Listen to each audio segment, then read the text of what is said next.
A paz de Deus a todos, irmãos. Então, nós estamos aqui no canal Evangelho, irmãos, a Bíblia no meios digitais.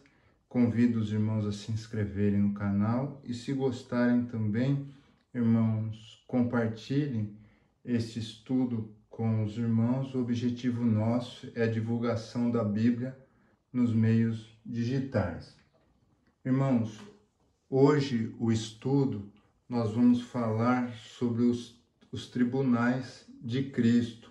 Irmãos, nós falamos nos últimos vídeos aí das mortes, das ressurreições, e hoje nós vamos falar dos tribunais. Esses vídeos, irmãos, eles estão mais ou menos numa sequência, né? E depois, no final desses, eu acredito que vamos ter mais um ou dois vídeos falando dos tribunais, e depois nós vamos falar sobre o milênio, né? Um assunto talvez de muito interesse, mas nós precisamos alicerçar todo esse conhecimento bíblico para depois nós discorrermos a respeito do reino milenar, tá bom, irmãos? Então, irmãos, nós vamos falar hoje sobre os tribunais de Cristo, irmãos, e o capítulo, irmãos, assim como, né, quando nós falamos aqui das ressurreições, nós usamos ali, por exemplo, Coríntios 15, né, e nós falamos das três ressurreições, lá, Cristo,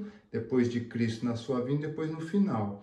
E hoje, irmãos, nós iremos falar também dos tribunais de Cristo, três deles, né, irmãos, embutidos dentro do livro de Daniel, capítulo 12. É a base que nós vamos usar. E depois outros textos irão, irmãos, complementar a argumentação, tá bom? Então vamos lá. O que está escrito então em Daniel 12, que vai, irmãos, dar todo o embasamento para nós comentarmos a respeito dos tribunais de Cristo. Então, o último capítulo de Daniel, aí, os últimos tempos, as palavras seladas. Então está escrito assim, né? Naquele tempo se levantará Miguel, o grande príncipe, que se levanta pelos filhos do teu povo, e haverá um tempo de angústia, qual nunca houve desde que houve nação até aquele tempo. Irmãos, por exemplo, ali o Apocalipse 12 fala de Miguel, né, esse anjo guerreiro, né? E aqui, irmãos, ele está falando de um tempo de angústia, que haverá um tempo de angústia, qual nunca houve, desde que houve nação até aquele tempo. Mas naquele tempo livrar-se-á o teu povo, todo aquele que se achar escrito no livro, né? E que livro que é esse? É o livro da vida. E aí, irmãos, ele está falando aqui, livrar o teu povo. Aí, irmãos, alguém vai ler isso aqui, vai falar assim, certamente está falando com Daniel, ele é um judeu, está falando de Israel. É de Israel também, mas não só de Israel, é o Israel de Deus, é o Israel da antiga aliança e o Israel de Deus da nova aliança, aqueles que aceitaram o Senhor Jesus. Na verdade, aqui é a restauração das duas casas de Israel. Tá bom? Um assunto recorrente no canal. E muitos dos que dormem no pó ressuscitarão, uns para a vida eterna e outros para a vergonha e desprezo eterno. Irmãos, aqui também está embutido nesses versos aqui a profecia das 70 semanas. Aqui nós estamos fechando a profecia das 70 semanas, porque quando a profecia das 70 semanas ela termina, acontece aquele 7 fatores lá que está descrito, né? Unção dos santos, justiça eterna, todas aquelas 7 coisas que tem lá, tem um vídeo a respeito das 70 semanas no canal, é só procurar, tudo aquilo está completo, então tá finalizando aqui. Aí ele falou que tem uma ressurreição aqui, uns para a vida e outros para a vergonha e desprezo eterno. Irmãos, essas duas aqui não são juntas.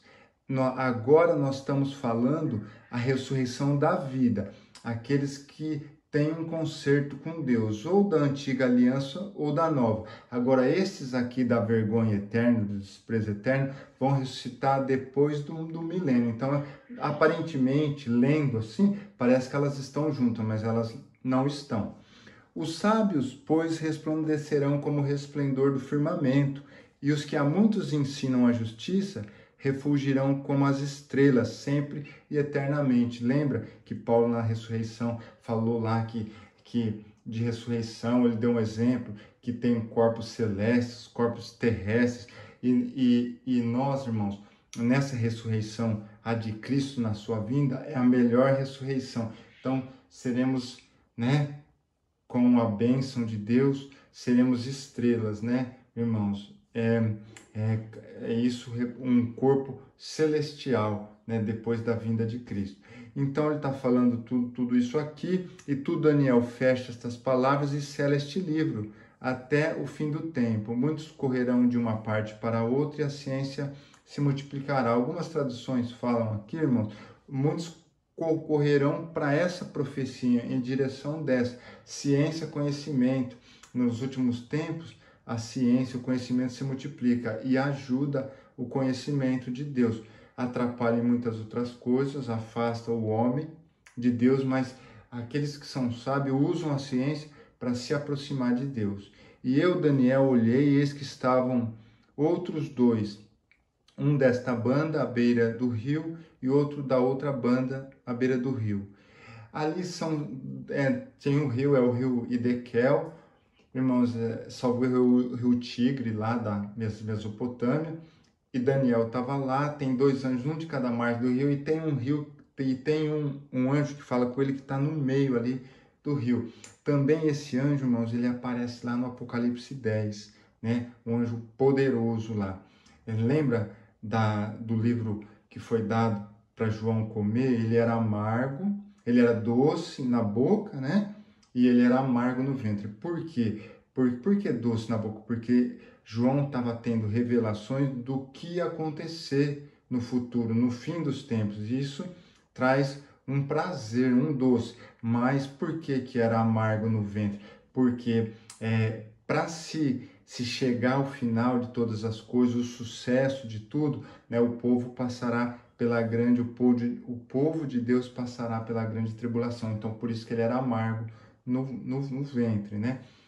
Então, e ele disse ao homem vestido de linho que estava sobre as águas do rio, o terceiro anjo lá, que tempo haverá até o fim das maravilhas, né? Está perguntando.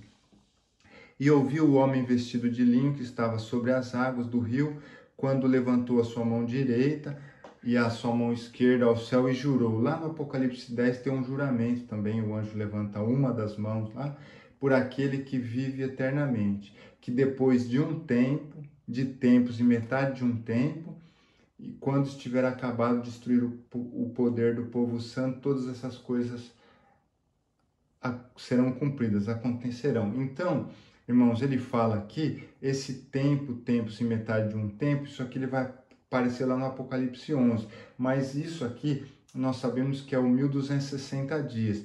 No 1260 dias é a contagem final dos 3 anos e meio finais, desde o meio da semana, quando se levantou o anticristo, até a vinda do Senhor Jesus, no 1260.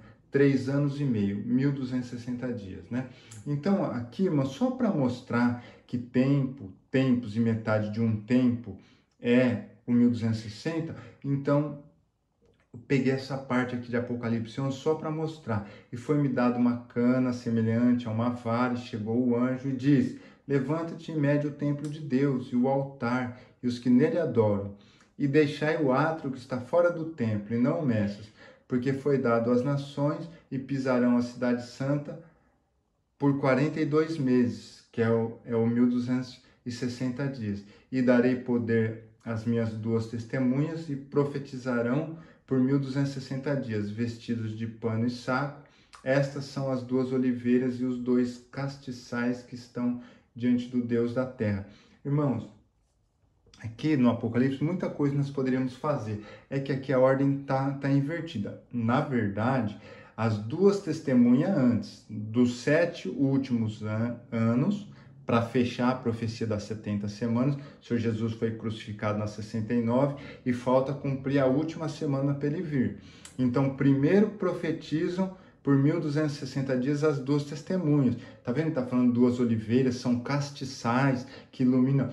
Porque, irmãos, lá no Apocalipse, nas 7 igrejas, né? São 7 igrejas. 5 daquelas igrejas você encontra pessoas fiéis e infiéis. Mas tem 2 igrejas lá, que é a segunda e a sexta, irmãos, só tem palavras de força, palavras de pessoas que são ali temente a Deus. Então, são os castiçais, aqueles que estão colocando o fogo do Espírito Santo nas igrejas, no sentido de manter a confiança, né, no calor, no fogo de Deus, para que a igreja continue iluminada, para passar por toda essa escuridão final que o Senhor Jesus vir buscar. 5 igrejas lá virão 10, né? Por quê? Porque 5 lá tem pessoas temente a Deus e não temente. Então 5 vira 10. E as 2 aqui, e mais as 2 testemunhas. Parábola das 10 virgens, né? 5 loucas e 5 prudentes, então. Então, irmãos, mas não vamos perder de vista o 12, né? Então, ele está falando, o 1260 é o tempo desde o meio da semana. Então, eu acabei falando aqui, irmãos, que as 2 testemunhas, então, eles profetizam 3 anos e meio antes da vinda do anticristo. E depois foi dado às nações por 42 meses, que pisarão, aí do meio da semana até o final, até a vinda de Cristo, nos últimos 3 anos e meio. Aí já é o poder do anticristo, as nações tentando derrubar, não o templo, irmão, o templo físico, é o templo nós, né, que somos templo do Espírito Santo. Então, isso aqui é só para mostrar que esse 1260, ele tem esse vínculo, ele tem essa união, né, dos tempos finais, tanto das 2 testemunhas, nos 3 anos e meio iniciais, quanto da manifestação do anticristo na grande tribulação, nos 3 anos e meio finais, tá bom? Aí, continuando no 12 de Daniel, nós vamos continuar, porque é esse que é o texto base, né? Eu, pois, ouvi, mas não entendi, por isso eu disse, Senhor meu, qual será o fim dessas coisas? E ele disse, vai, Daniel, porque essas palavras estão fechadas e seladas até o fim do tempo. Muitos serão purificados, embranquecidos e provados, mas os ímpios procederão impiamente, e nenhum dos ímpios entenderá, mas os sábios entenderão. Pode ver aqui, irmãos, será um período, né, aqui ele falou de purificação, embranquecimento, provados, né, porque a igreja passando pela grande tribulação, e os ímpios estão achando que eles estão por cima, né, irmãos, que eles estão lutando, eles têm a marca da besta, eles lutam pelo anticristo, besta da terra, besta do mar, aquela conjunção de forças lutando contra o povo de Deus nos últimos 3 anos e meio, né? Então tá tudo escrito aí. E aí ele fala aqui, desde o tempo em que o contínuo sacrifício foi tirado e posta a abominação desoladora, haverá 1290 dias. Pode ver, irmãos, que a vinda de Cristo está marcado para 1260. E ele falou aqui que foi colocada uma abominação terrível, desoladora, de 1290. Pode ver que tem um mês a mais. Então, nós vamos explicar qual o significado disso aqui. Veja bem, o mal que o anticristo vai fazer na terra, ele é de 1290 dias. Só que acontece o seguinte, né, na terra, aqui em Jerusalém, né, o epicentro de toda essa guerra espiritual é Jerusalém. E o que acontece? 1290 é todo o tempo de manifestação do anticristo. Mas o Senhor Jesus, pela profecia, ele vem no 1260 buscar quem? A sua igreja, aqueles que têm conserto com ele. Mas a manifestação, ela ainda dura mais 30 dias, mas a igreja, ela é livrada dos 30 dias finais da manifestação do anticristo. Só a igreja. E quem que ainda fica aqui? Por exemplo, os judeus que não creem no Senhor Jesus, mas creem em Deus, eles eles terão que aguentar ainda 1290. Eles, além deles passarem junto com a igreja o 1260, a igreja é tirada no 1260, e eles têm que aguentar mais um mês, terão que aguentar mais um mês para a vinda do Senhor Jesus junto com a sua igreja para dar livramento para Israel, né? O Israel terreno. Aí ele fala aqui, ó, bem-aventurado que espere e chega até 1335. 1335. Tu, porém, vai até o fim, porque repousará e estará na tua sorte no fim dos dias. Irmãos, olha só o que acontece aqui. O Senhor Jesus, ele vem no 1260 buscar a sua igreja. Essa igreja, ela vai estar aqui, ó. Olha só que Paulo escreveu na carta aos Tessalonicenses. Porque o mesmo Senhor descerá do céu com alarido e com voz de arcanjo e com a trombeta de Deus. E os que morreram em Cristo ressuscitarão primeiro.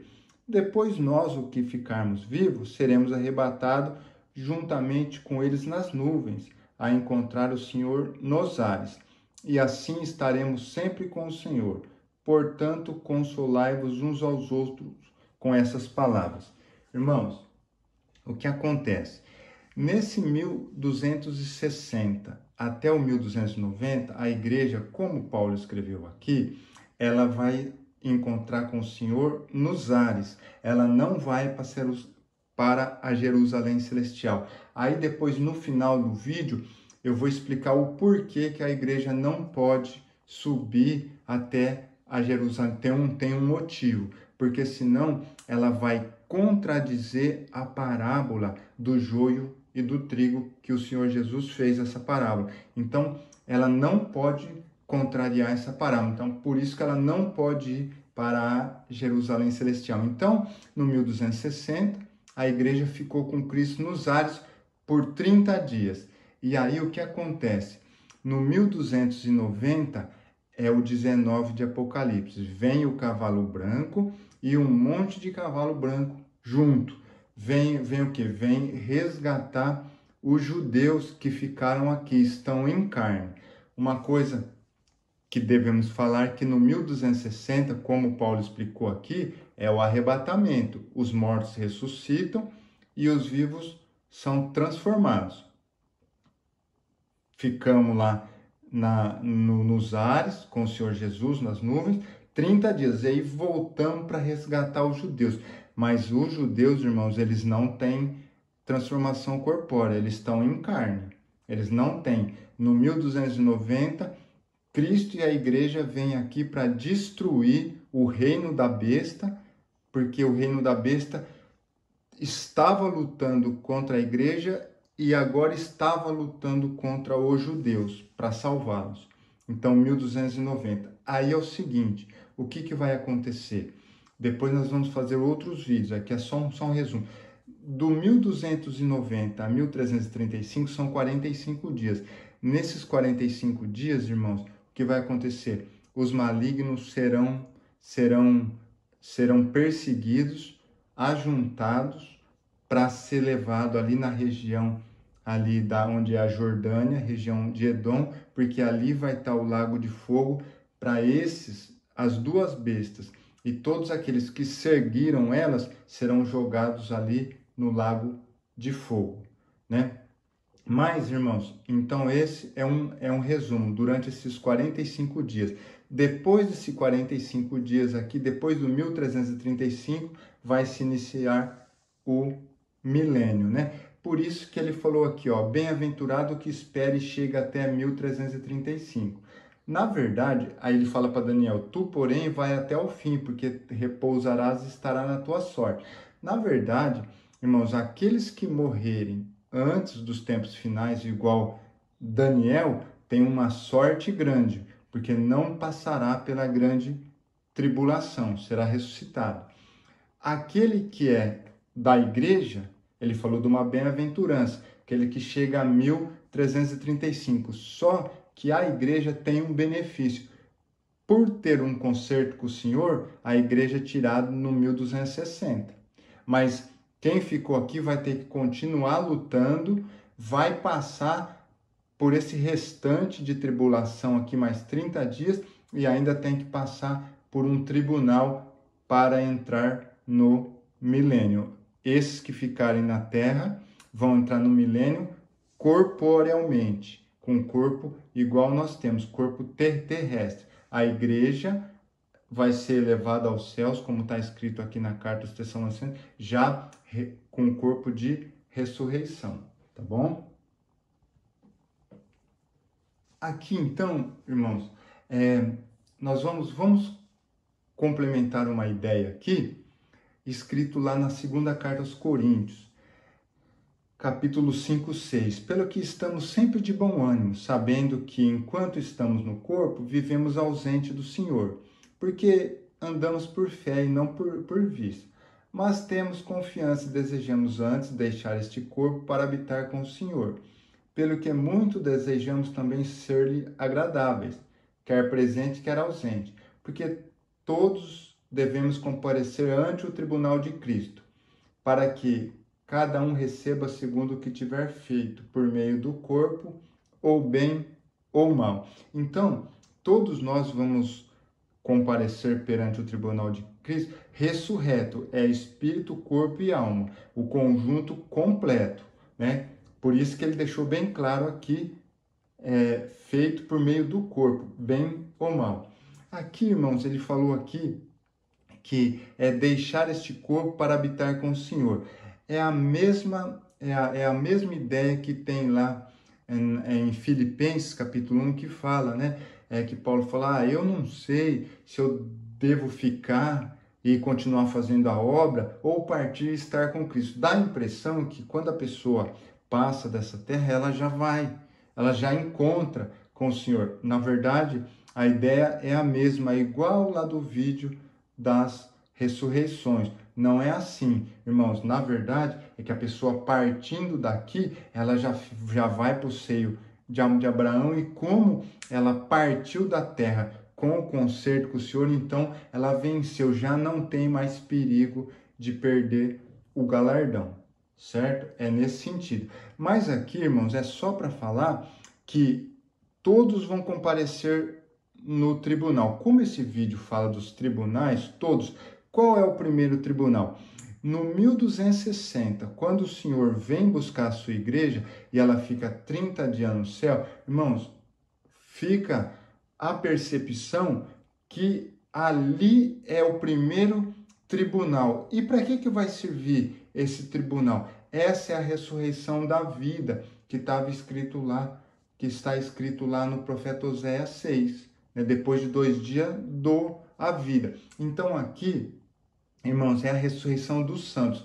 E os santos, quando eles forem alçados nas nuvens, nos ares, a ficar com Cristo, ali haverá um tribunal, né? E nesse tribunal é um tribunal para dar galardão aos santos. É nesse sentido, esse é o primeiro tribunal. Então, irmãos, para nós falarmos desse primeiro tribunal, nós vamos usar aqui a parábola dos talentos. Então ele fala aqui, porque isso é também como um homem que partindo para fora da terra chamou os seus servos e entregou-lhe os seus bens. A um deu 5 talentos, a outro 2 e a 2 1. É a parábola dos talentos. E tendo ele partido, o que receberá 5 talentos, negociou com ele e granjeou outros 5. Da mesma sorte, o que tinha 2 granjeou mais 2, e o que receberá 1 escondeu. Aí, irmãos, então, aí depois ele vai falar aqui do acerto de conta, né? Que tá aqui, ó. Quando, lembra que o Senhor, ele partiu, e agora ele está voltando, 1260, ele está voltando para buscar os seus, tanto da antiga aliança quanto da nova. Senhor, entregaste-me 5 talentos, eis que aqui te dou outros 5, 10. Então ele estava bem lá. Bem está, servo bom e fiel. Sobre o pouco foste fiel, sobre o muito te colocarei. Entra no gozo do teu Senhor. Irmãos, essa parábola é só para mostrar, o objetivo aqui não é tanto explicar a parábola, é só para explicar que a igreja, né, como nós estamos falando aqui de de tribunais de Cristo, que a igreja vai... E aí, então, para nós diferenciarmos também o que a igreja vai escutar do Senhor quando ele estiver perante o tribunal? Ele vai escutar isso aqui. Bem-estar, servo bom e fiel. Sobre o pouco foste fiel, sobre o muito entra no gozo do teu Senhor.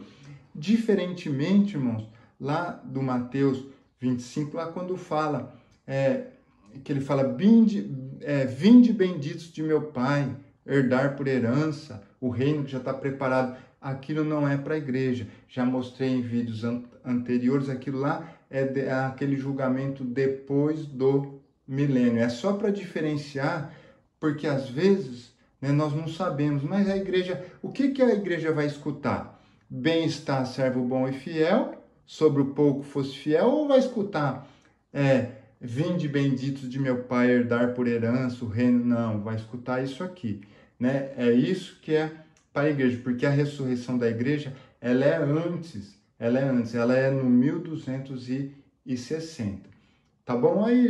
Aí ele fala daquele que enterrou o talento, mau e negligente servo, sabes que ceifam onde não semeei, e ajunto, devias ter dado o dinheiro e tal. Ali vem a punição, né, irmãos, para aquele que não granjeou. Então, tirai o talento e dá-lhe ao que tem 10 talentos. Então, a parábola aqui, irmãos, dos talentos é para explicar, né? E teve uma punição aqui, lançai por o servo inútil nas trevas exteriores, ali haverá pranto e ranger de dentes. Lembra que nós falamos, né, irmãos, ali no livro de Enoque, aquilo que ele chama de inferno, a região inferior, e ele tem uma série de divisões, né? Tem o Geena ali, o lugar de tormentos, tem o seio de Abraão, ou o paraíso, tem o Tártaro, prisão dos anjos, tem todas essas coisas. É nesse sentido aí, né, irmãos? E aí o Senhor vai colocando, né, cada um ali num lugar. Tem essas divisões até a volta do Senhor, até o acontecimento final que ocorrerá na última ressurreição ali do 20 de Apocalipse. Agora, então, irmãos, nós vamos, então, analisar Daniel 7, irmãos, porque Daniel 7, ele vai abordar, né, esse galardão da igreja, e do 1290 a 1335, nesses 45 dias, vai mostrar que a punição daqueles que são malignos. E aí já o início da era milenária. Nós vamos entender já no Daniel 7 aqui, nós vamos entender isso. Então, o que ele falou lá? No primeiro ano de Belsazar, é o neto lá de Nabucodonosor, rei da Babilônia, teve Daniel na sua cama, um sonho e visões da sua cabeça. Escreveu logo o sonho, relatou a suma, o resumo das coisas. Falou Daniel e disse, eu estava olhando na minha visão da noite, e eis que 4 ventos do céu combatiam no mar grande, né? Mar, irmãos, povos, línguas e nações, ali o mar Mediterrâneo, e 4 animais grandes, diferentes uns dos outros, subiam do mar, povos, línguas e nações, mar representando tudo isso, saía esses animais aqui. Então o primeiro era como leão, tinha águias de águia, a Babilônia e a Síria, né, tem essa representação. E isso, essas representações de animais simbolizando nações, o livro de Enoque aborda muito isso aqui também. E olhei que foram dadas as asas, foi levantado da terra e posto em pé como um homem, né, esse império. E foi-lhe dado um coração de homem. Continuei olhando, e o segundo animal era o urso, a qual levantou, tinha 3 costelas na boca, porque quando a Média Pérsia levantou, destruiu 3 impérios ali, a Assíria, a Babilônia, e tem mais um império ali, irmãos, e então foram para ele se concretizar, né? E foi-lhe dito, levanta-te, devora muita carne. Depois disso, continuei olhando, eis que outro era o leopardo. O leopardo é a Grécia, sabemos que a Grécia tinha 4 asas, porque foi muito rápido quando o Alexandre o Grande se levantou, a ação da Grécia foi rápido, né? E tinha 4 asas, e esse animal tinha 4 cabeças. Por quê? Quando o Alexandre o Grande ele morre, dividido para os seus 4 generais e 2 perdem o poder e só 2 que emplacam, né? Seleuco na Síria e Ptolomeu no Egito. Então ele está falando desses 4 animais. Depois disso, continuei olhando nas visões da noite, e eis que o quarto animal, aqui ele vai falar de um quarto animal, terrível, espantoso, muito forte, o qual tinha dentes grandes de ferro. Lembra da estátua, ferro misturado com barro? Já está falando das últimas partes da estátua. Por quê? Ele vai falar aqui é o anticristo, é o período da grande tribulação, as 10 nações, o levantar do 8º rei, tudo ligado. Ele devorava e fazia em pedaços, e pisava aos pés o que sobejava. O que sobrava, ele atacava, o que sobrava, ele pisava. Era diferente de todos os animais que apareceram antes dele. E ele tinha 10 pontas. 10 pontas, irmãos, são os 10 chifres da besta com 7 cabeças e 10 chifres, 13 de Apocalipse. Também os 2 de Daniel, falando dos pés da estátua, os 2 pés juntos são 10 dedos. Está falando dos últimos tempos, antes da pedra descer e destruir a estátua. Ela começa destruindo por onde? Pelos pés. Destrói os pés e a estátua inteira é destruída. O poder, né? Simbolizando o anticristo. Estando eu considerando as pontas, eis que entre elas surge uma ponta pequena. É o 8º rei, a ponta pequena que se levanta. Diante da qual 3 pontas foram arrancadas. Desses 10 forças, 10 nações fortes, 3 abaixa, perde o poder e levanta o 8º rei. E eis que nessa ponta havia olhos como de homem e uma boca que falava grandiosamente. Porque o anticristo, né, ele luta, ele vai, o Apocalipse aborda, até são eventos grandiosos que ele vai fazer através do poder do mal, essas coisas, tudo lá escrito no Apocalipse. Quando nós lemos o Apocalipse 13, sabemos disso. Eu continuei olhando até que foram postos uns tronos. É aqui, irmãos, é por esse motivo, irmãos, que eu coloquei isso aqui. Lembra que nós estamos falando de julgamento, tribunais de Cristo. Então foram postos uns tronos. E um ancião de dias se assentou e sua veste branca como a neve, o Senhor Jesus. E o cabelo da sua cabeça como limpa lã, e o seu trono chama de fogo. E as rodas dele, fogo ardente. Um rio de fogo manava e saía de diante deles. Milhares e milhares o serviam e milhões de milhões estavam diante deles. Assentou-se o juízo e abriram-se os livros. Então, nós vimos aqui que tem trono, milhões e milhares que servem o Senhor estão ali, vai se abrir livros, vai haver julgamentos, assentou-se o juízo, vai ter julgamento e um rio de fogo. Por quê? Irmãos, isso aqui, irmãos, já é ali o lago de fogo da região de Edom. Aí vamos terminar de ler, depois eu falo a dúvida que surge.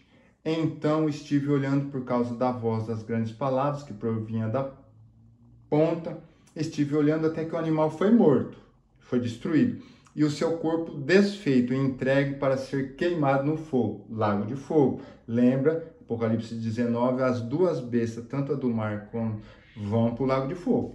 E quantos outros animais foi-lhe tirado o domínio, todavia foi-lhe dado prolongação de dia até certo tempo, milênio. Vamos explicar aqui. Ah, mas eu estou lendo isso aqui, eu estou com dúvida. Está falando aqui assentou o juízo e abriram-se os livros. Ah, mas isso aqui, será que é a referência do 20 de Apocalipse? Não é. Qual a diferença dessa passagem e de 20 de Apocalipse? Porque aqui, irmãos, o que acontece? Qual animal que foi queimado? Só o último animal. Só esse animal que tinha 10 pontas, que tinha esses dentes de ferro, que destruía e pisava. Somente esse animal, ele foi jogado no lago de fogo. E os outros animais? Está escrito aqui. E quanto aos outros animais, foi-lhe tirado o domínio, todavia prolongação de vida até certo tempo. Por quê? Eles vão ter 1000 anos. Por isso que está escrito aqui. Eu coloquei para eu lembrar aqui para falar do milênio. Os animais que sobrarem são os povos que entrarão no milênio junto com os judeus que creem em Deus, mas não creem no Senhor Jesus. Então eles caem dentro do milênio. E quem que foi aqui? E por que que abriu o livro? Houve julgamentos? Porque aqueles que tinham marca, a besta, esses foram todos para o lago de fogo. Mas, irmãos, aqui ninguém ressuscitou para ser condenado aqui não, né? A ressurreição no 1260 é só para os santos. Agora aqui nós estamos na volta do Senhor Jesus no 1290, junto com a sua igreja, para caçar os malignos aqui e ir até 1335. É nesses 45 dias que tem esse julgamento aqui para os malignos serem caçados, que é o último animal, e eles serem jogados no lago de fogo. E as outras nações vão entrar no milênio. Depois nós vamos fazer um vídeo explicando com os profetas Isaías ali, falando do milênio. Aí, irmãos, Zacarias 12, aqui. Por que que eu coloquei, irmãos, o Zacarias 12 aqui, ó? Olha só. E sobre a casa de Davi, sobre os habitantes de Jerusalém, derramarei o espírito de graça e súplica, e olharão para mim a quem transpassaram. Quem que vai olhar para o Senhor Jesus? O Senhor Jesus voltando em cima do Monte das Oliveiras rachando, estourando aquela fonte de água de 37 de Ezequiel, ali acontecendo, irmãos, tudo isso, é 47, irmãos, de Ezequiel, acontecendo tudo isso. Então, esses que vão olhar para o Senhor Jesus a quem transpassaram foram os judeus. Mas os judeus lá de Judá, né? Ou das tribos, aqueles judeus que moravam lá da descendência de Jacó na carne mesmo. E o prantearão, como pranteia por um unigênito. Por quê? O Senhor é o unigênito do Pai de Deus, ele é o Filho único de Deus, e chorarão amargamente como se chora pelo primogênito, porque o Senhor Jesus ele é o primogênito da família dele terrestre, né? Ele teve outros irmãos e pelo menos 2 irmãs, né? São 5 irmãos e 2 irmãs, 7. Por isso que ele é primogênito, pela família aqui em relação a Maria. Naquele dia será grande o pranto em Jerusalém, como o pranto de Hadad Rimon. Foi no dia que o rei Josias morreu, que ele estava lutando contra o faraó Neco, lá em Megido. Também, lendo a palavra Megido aqui, irmãos, Armagedon, né? É esse livramento final das nações juntando, né? Nesse período, todas as nações juntando para ir fazer uma destruição contra Israel. Aí a igreja e o Senhor Jesus aparece para dar aquela salvação depois do 1290, né? Então, lendo o Megido, lembrei do Armagedon. E a terra pranteará cada linha à parte. Casa de Davi, casa de Natã. Irmãos, por que o profeta Zacarias não escreveu aqui Judá, Efraim, Simeão? Por que os filhos dos 12? Por que ele não citou? Porque se ele fala as tribos aqui, irmão, ia dar confusão. Então, como Deus não é Deus de confusão, o Senhor, a mente dele, ele é onipresente, onisciente, onipotente. Então, o que acontece? Quando nós falamos de tribos, irmãos, então nós caímos lá em 7 de Apocalipse. Lá no 7 de Apocalipse, tem as tribos lá, não são as mesmas tribos lá das tribos que receberam a terra, são um pouco diferentes. Ali não tem Dan. Por que não tem Dan? Dan não tem Dan, porque como Dan ficava no norte, e o profeta Jeremias, acho que 1 ou 4, lá ele fala do mal vindo do norte. Então, como Dan ficava no norte, então ele como está escrito lá no livro de Gênesis, ele é a serpente que pega o pé do cavalo, Dan. E também não aparece Efraim lá. Por que não aparece Efraim? E isso eu estou falando lá do 7 de Apocalipse. Por que não aparece Efraim? Porque Efraim representa todas aquelas tribos, né? Então, quando se fala em tribo, então, por quê? Porque 7 de Apocalipse, irmãos, representa a igreja e Israel genealógico. Porque o Israel de Deus está lá no 7 de Apocalipse. Nós, gentios, fomos enxertados na videira. e vamos receber essa ressurreição aqui do 1260, com a chegada do Senhor Jesus. Mas aqui ele falou de que tem um povo chorando, que é da casa de Davi, de Natã, da linhagem de Levi. Por quê, irmão? Para nós não fazermos confusão de o judeu na carne e do judeu espiritual. Porque quando nós falamos de judeu da carne, é esse aqui. Eles vão ver o Senhor Jesus, eles vão prantear, eles transpassaram o Senhor Jesus, eles vão ficar tristes, eles vão chorar. E quem é esse que vão? A igreja vai ficar contente. Quem que vai chorar? Aqueles judeus da casa de Davi, aqueles da casa de Natã, da casa de Levi, da casa de Simei. Eles vão ficar tristes. Mas quando nós falamos lá do 7 de Apocalipse, irmãos, são os judeus e os gentios que creram no Senhor Jesus. Esses não vão chorar. Esses vão ficar, né, irmãos, exuberantes, porque chegou a ressurreição. Chegou o fim de toda a tribulação e nós sabemos que daqui a pouquinho seremos alçados aos céus, né? É assim. Então, irmãos, e aí, aqui eu coloquei na sequência aqui, irmãos, o futuro de Israel. Por quê? Porque, irmãos, só para dar, irmãos, um início, depois nós vamos fazer um vídeo para falar do milênio. O milênio, ele é necessário, irmãos, porque senão não cumpre a promessa final feita a Israel. Senão Israel perderia a última promessa ali. Como está escrito, Deus lhe deu espírito de profundo sono, olhos para não verem e ouvidos para não ouvirem, até ao dia de hoje.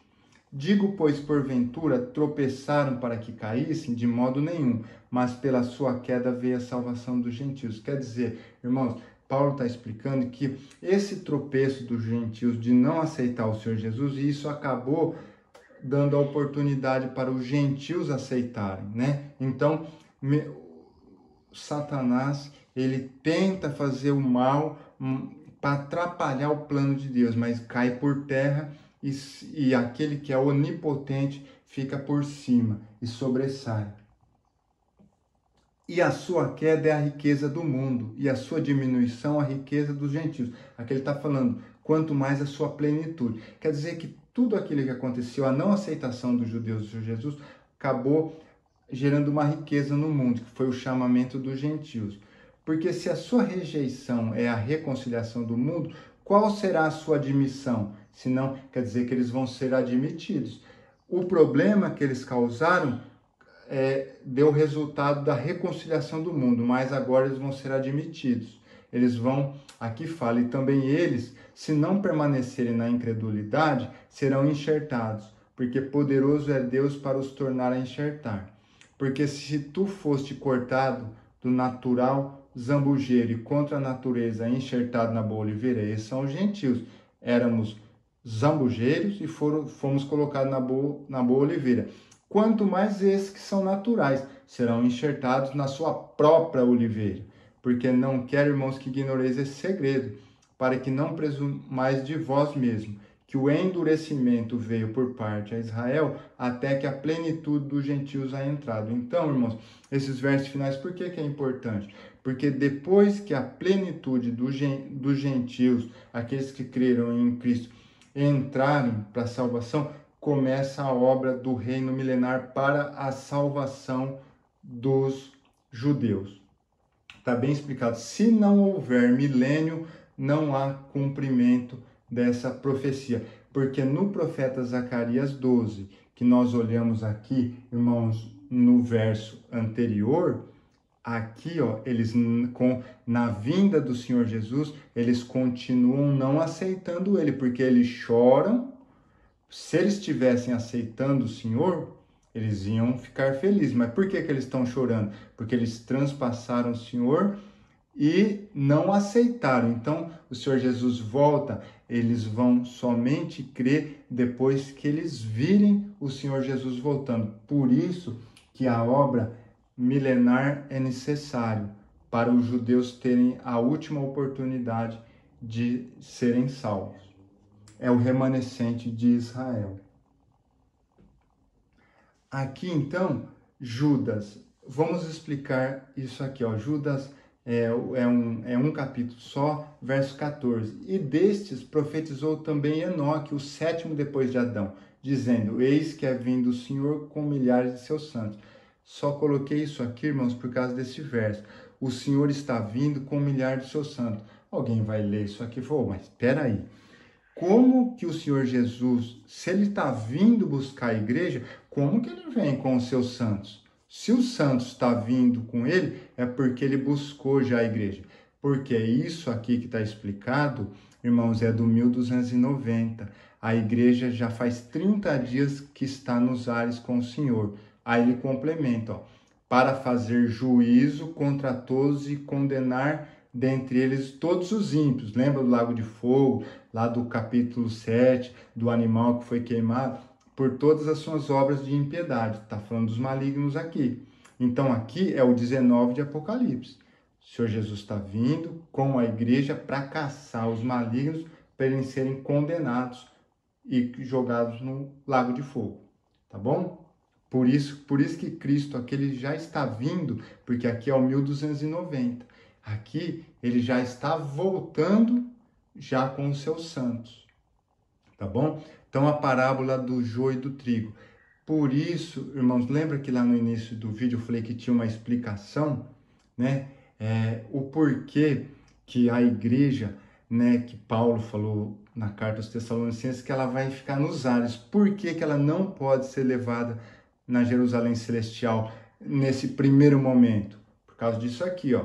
Propôs-lhe outra parábola, o Senhor Jesus, dizendo: o reino dos céus é semelhante ao homem que semeia boa semente no seu campo. Mas dormindo os homens, veio o inimigo, semeou o joio no meio do trigo e retirou-se. Aí, deixai crescer ambos juntos até a ceifa, e por ocasião da ceifa, direi ao ceifeiro, né, aqueles que estiverem lá colhendo: colhei primeiro o joio, atai-o em molhos para o queimar, mas o trigo ajuntai-o no meu celeiro. Então, irmãos, para a igreja ser alçada a Jerusalém Celestial, primeiro, irmãos, tem que inaugurar o lago de fogo, e os malignos que têm a marca da besta, que estiverem vivos ali, no 1290, quando a igreja de Cristo voltar para fazer esse julgamento, lá do 7 de Daniel, do último animal, o que vai acontecer? Primeiro, estes têm que ser lançados no lago de fogo. Depois disso, que acabar essa guerra, porque foi o julgamento até 1335, 45 dias os malignos foram, lembra lá, leu-se os livros, tribunal, tinha um rio de fogo, tudo foi feito. Os malignos durante esses 45 dias foram julgados e jogados dentro do lago. Acabou isso aí? Agora, novos céus e nova terra, vai começar o milênio, aí a igreja sobe até a Jerusalém, chamada de bodas do Cordeiro, é o casamento de Cristo com a igreja. Mas o trigo ajuntai no meu celeiro. Alguém pode falar: mas isso aqui não é lá no final, no 20 de Apocalipse? Não pode ser, irmãos, porque senão a igreja não poderia subir na Jerusalém Celestial. A igreja só pode subir depois que o joio é queimado. Senão teria que esperar até o final de todas as coisas. No final do milênio, não tem, fica fora. Um anacronismo aqui bíblico. Fica tudo desajustado, se pensarmos assim. Então, agora aqui, nessa vinda que nós estamos aguardando, 1260 busca a igreja, 1290 vem Cristo e a igreja para julgar os malignos. 45 dias o joio é jogado no lago de fogo e a igreja pode ser levada para Jerusalém Celestial no casamento de Cristo com a igreja. Tá bom, irmãos? Então chegamos no fim desse vídeo. Eu agradeço os irmãos que estão assistindo e se interessam por esses estudos bíblicos. Tá bom, queridos? Deus abençoe a todos, que todos ficam com a paz de Deus.